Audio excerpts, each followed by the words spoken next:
जिस तरीके से साइंस, मैथ्स यानी कि अलग अलग फील्ड्स की स्टडी होती है, उसी तरीके से पैरानॉर्मल या सुपरनैचुरल जो चीजें होती हैं उनकी भी स्टडी होती है, और इसको कहते हैं पैरासाइकोलॉजी। तो आज का रियल हॉरर एक्सपीरियंस या रियल स्टोरी भी कुछ पैरासाइकोलॉजी पे ही बेस्ड है।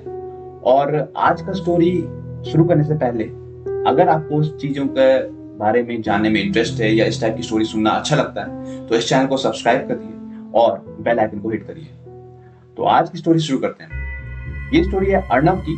अर्णव करेंटली मुंबई में रहता है और वो अपनी कॉलेज परस्यू कर रहा है। बट अर्णव के साथ बहुत बार सुपरनैचुरल चीजें या पैरानॉर्मल एक्टिविटीज हो चुकी हैं। इस वजह से अर्णव की जो क्यूरियोसिटी है या जिज्ञासा है इन चीजों को जानने के बारे में वो बहुत ज्यादा है, और इसी कारण अर्णव चाहता है कि वो पैरासाइकोलॉजी परस्यू करे या इन चीजों के बारे में थोड़ा रिसर्च करे और पता लगाए कि इस दुनिया में चल क्या रहा है। बिकॉज एक चीज तो तय है कि इस दुनिया में ह्यूमन यानी इंसानों के अलावा भी कुछ एग्जिस्ट कर रहा है या कोई एग्जिस्टेंस है, और हमें टाइम टू टाइम ये फील होता है पैरानॉर्मल एक्टिविटीज एक्सपीरियंसेस के थ्रू कि हाँ, इस दुनिया में कुछ और भी एग्जिस्ट कर रहा है। तो इसी क्यूरियोसिटी को मद्देनजर रखते हुए अर्णव एक पैरा साइकोलॉजी में रिसर्च में अपना एडमिशन या एनरोलमेंट करा देता है। अब एक ब्रीफ इंट्रोडक्शन दे देता हूं मैं कि अब वहाँ क्या सिनेरियो है। सिनेरियो कुछ ऐसा है कि वहाँ एडमिशन कराने के बाद अर्णव को एक टीम अलॉट होती है।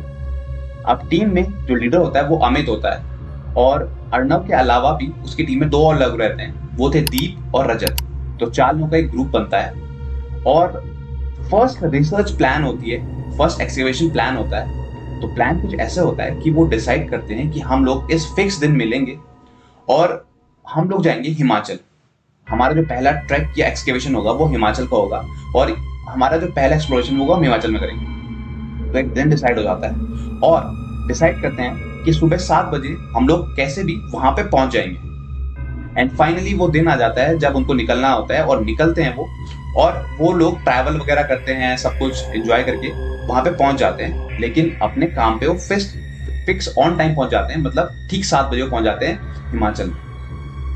अब वो लोकेशन क्या थी, वो जहाँ पे ये जो रिसर्च थी वो करने वाले थे, वो रिसर्च करने वाले थे एक आइसोलेटेड या सुनसान इलाके में एक बंगलो था, और वो हिमाचल में उस जगह पे जहाँ पे थोड़ा जंगल का इलाका या फॉरेस्ट कवर बहुत ज्यादा है। मतलब वहां पे कोई रहता नहीं है, बस वो बंगलो है। और वो बंगलो मान्यता है या मानते हैं लोग कि वहां पे किसी बहुत रिच और इन्फ्लुएंशियल इंसान ने बनाया था अंग्रेजों के टाइम पे अपने, और उसको किसी कारणवश उसकी डेथ हो गई थी।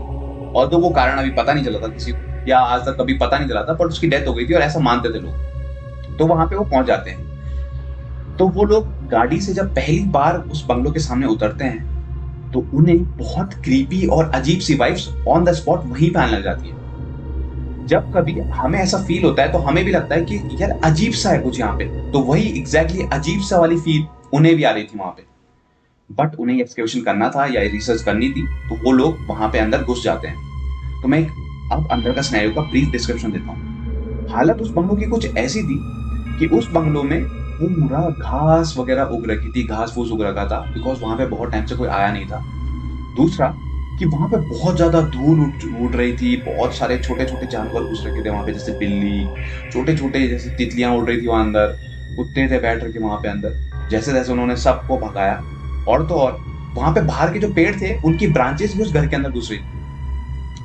अब वो बंगलो काफी स्पेशियस था, मतलब काफी बड़ा था। तो अब जब वहां पे सब कुछ साफ कर देते हैं, कुछ 10-12 मिनट बाद वो सेटल होते हैं वहां पे, कि उन्हें ऐसा फील होता है कि, या उन्हें महसूस होता है कि वहां पे कोई चल रहा है उनके अलावा, इनफैक्ट भाग रहा है कोई, बहुत तेज फुट स्टेप्स की आवाज आती है। तो अब दीप और रजत दूसरे रूम में जाते हैं। अब वो उनको टॉर्च लगानी पड़ जाती है, बिकॉज उस बंगलो के अंदर दिन और रात सब बराबर थे।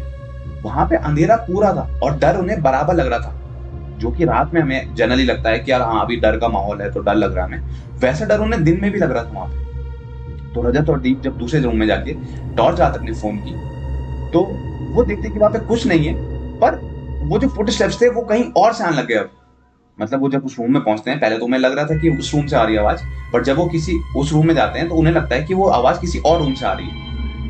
और जब वो दूसरे रूम में जाते हैं तो यही सेम सिनेरियो होता है। तो वो डिसाइड करते हैं कि यार अब इस आवाज के पीछे नहीं भागना है और हमें एक साथ रहना है। तो वो एक साथ जाते हैं। अब दीप को ना फ्रस्ट्रेशन और वो एनॉय हो रहा था। दीप मतलब उसको बेचैनी हो रही थी कि चल क्या रहा है इस घर में। तो दीप गुस्से में आके उनके पास जो खाने पीने का सामान था उससे एक चिप्स का पैकेट निकाल के जोर से फेंकता है। अब जो फेंकता है तो उसके बाद चीजें और वर्स होना शुरू होती हैं। होता कुछ ऐसा है कि उस बंगलो के घर के मतलब जो घर था उसके जो दरवाजे और खिड़कियां थी वो जोर जोर से कोई खटखटाने लगता है। वो देखते तो वहां पे कोई दिख नहीं रहा था, बस आवाज आ रही थी जैसे कि कोई जोर से उन दरवाजे और खिड़कियों को खटखटा रहा है। उन्हें फिर कुछ समझ नहीं आता और ये सिलसिला चलते रहता है। कुछ टाइम बाद ऐसा होता है कि वहां अंदर सफोकेशन होने लग जाती है। सफोकेशन होने लग जाती है और अर्नब के लिए ये फीलिंग बहुत नई थी। अर्नब ने कभी ये एक्सपीरियंस नहीं किया था ऐसा कुछ।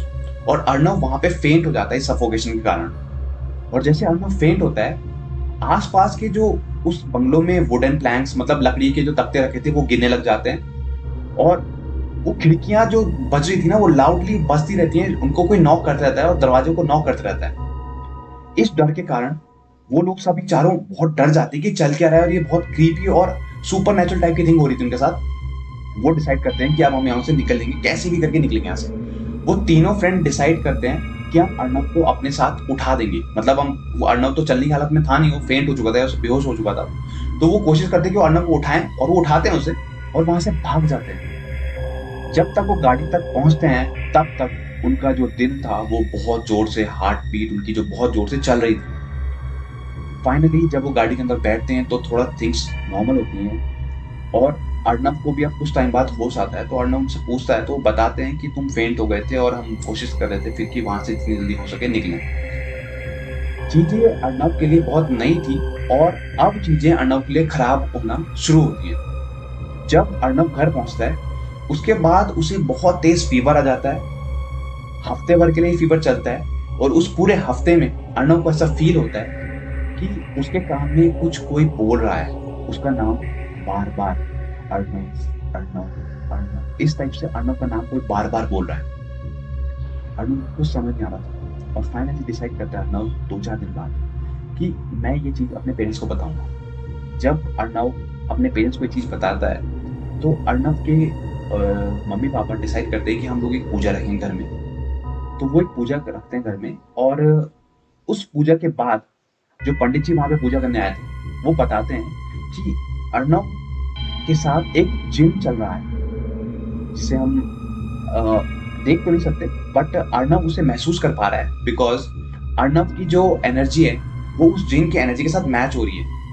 जनरली ऐसा होता है कि जब कभी भी हमारे जो स्टार्स या ग्रह हैं वो डाउन होते हैं ना तो इन चीजों का हमारे ऊपर डोमिनेट करना स्टार्ट हो जाता है। और अर्नब के लिए ये सब कुछ बहुत नया था और वहां से अर्नब जब डरा तो ये चीजें उसके ऊपर डोमिनेट कर गई।